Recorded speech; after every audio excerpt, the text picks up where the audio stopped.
नमस्कार दोस्तों, scary story official में आप सबका स्वागत है।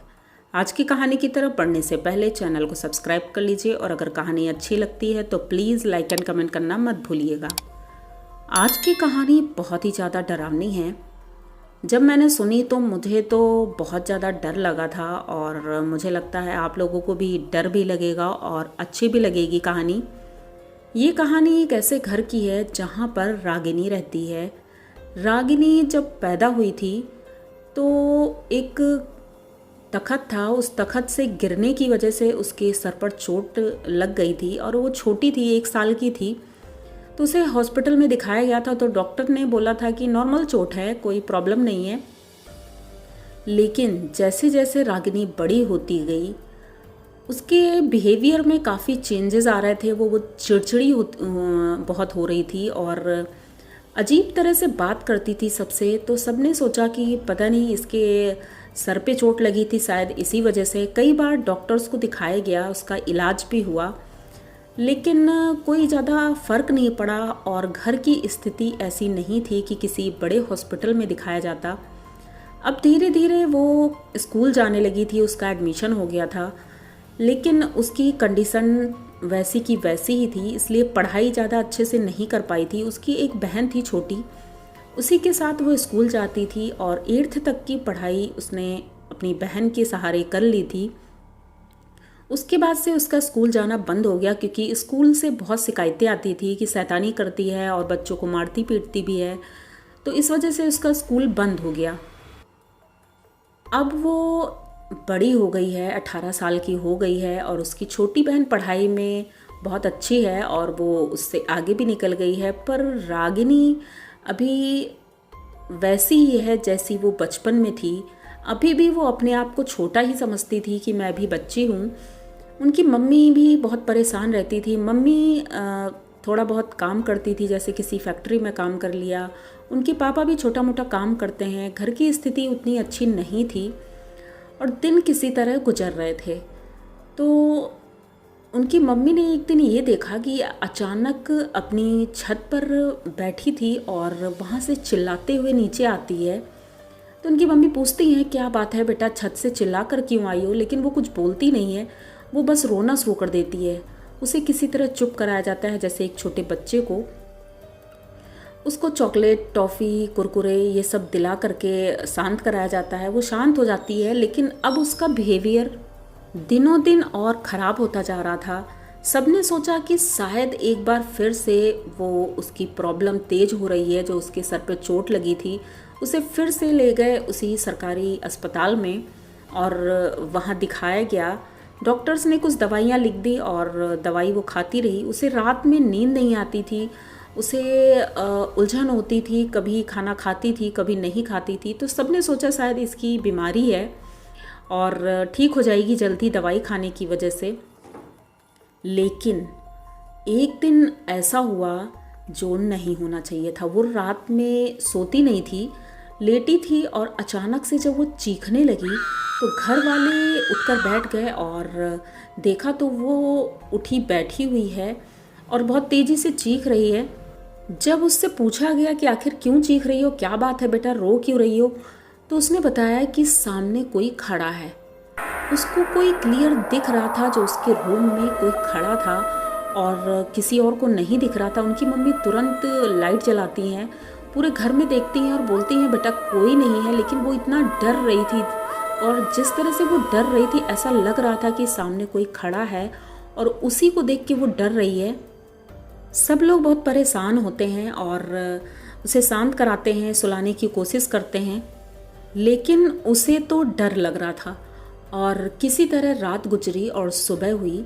ऐसा नहीं है कि वो रात में ही डरती थी, वो दिन में किसी भी वक्त उसे डर लगता था। वो अपने रूम से बाहर निकलती नहीं थी और ज़्यादा से ज़्यादा थोड़ा सा बाहर निकली और गेट तक गई, उसके बाद फिर भाग कर के रूम में चली जाती थी और दुबक कर बैठ जाती थी।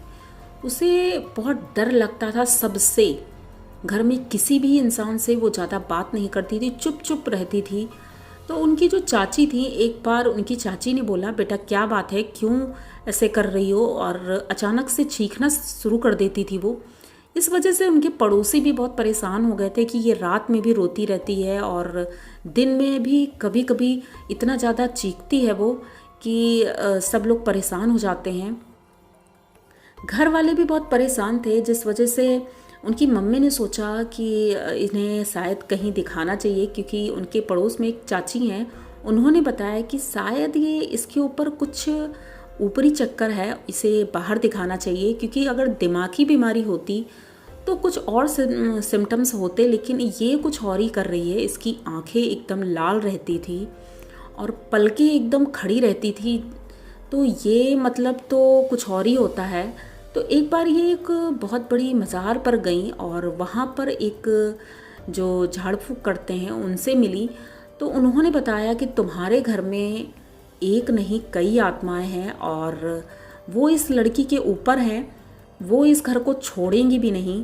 तो उन्होंने उनसे बोला कि इसके लिए आप कुछ कर सकते हैं। तो उन्होंने बताया जो भी पूजा पाठ या जो भी बताया, इन्होंने कोशिश की, लेकिन जो और उन्होंने बताया उसमें पैसे बहुत लगने थे। अब इनके पास इतने पैसे नहीं थे जो ये कर सकती थी। ये वहाँ से आई और घर पे अपने फैमिली मेम्बर्स को बताया सबको। तो एक लोगों ने सलाह दी कि ऐसा है तुम या तो बालाजी जाओ। तो बालाजी जाने के लिए भी बहुत पैसों की ज़रूरत होती है, जो कि इनके पास नहीं है।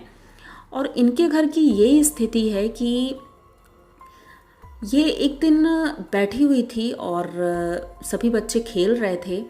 अचानक से ये चिल्लाने लगती है कि मुझे परेशान मत करो, मुझे परेशान मत करो।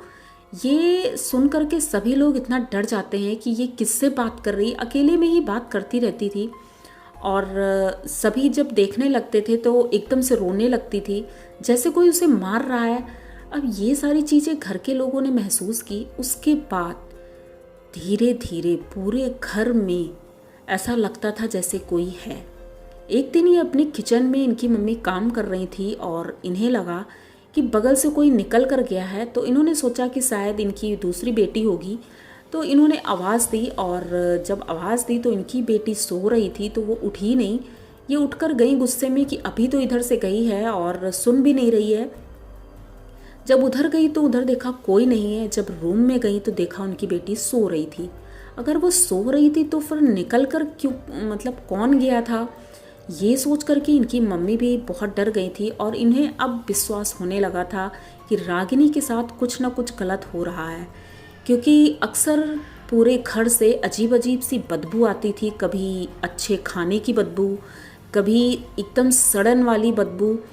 ये बहुत ही ज़्यादा अजीब था। और रात में अचानक से कभी ऐसा लगता था जैसे किचन से बर्तन गिर रहे हैं, या कुछ ऐसी घटनाएं हो जाती थी जो ये बहुत ही ज़्यादा भयानक था।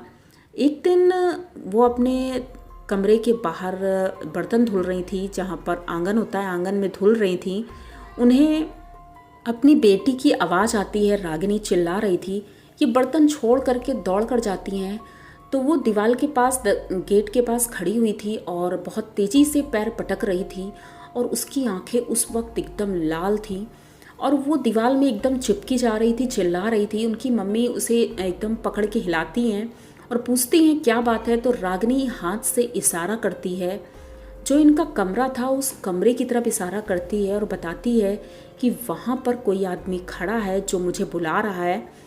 अब इनकी मम्मी इधर उधर देखती हैं, लेकिन उनकी मम्मी को कोई नहीं दिख रहा था। वो लेकिन इतना रो रही थी और चिल्ला रही थी।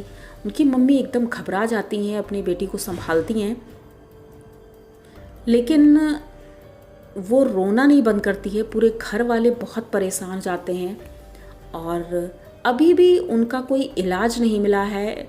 जैसा कि बताया, इनके पड़ोस में रहने वाले ही एक लोग हैं, उन्होंने ये कहानी भेजी है, उनकी परमिशन से भेजी है।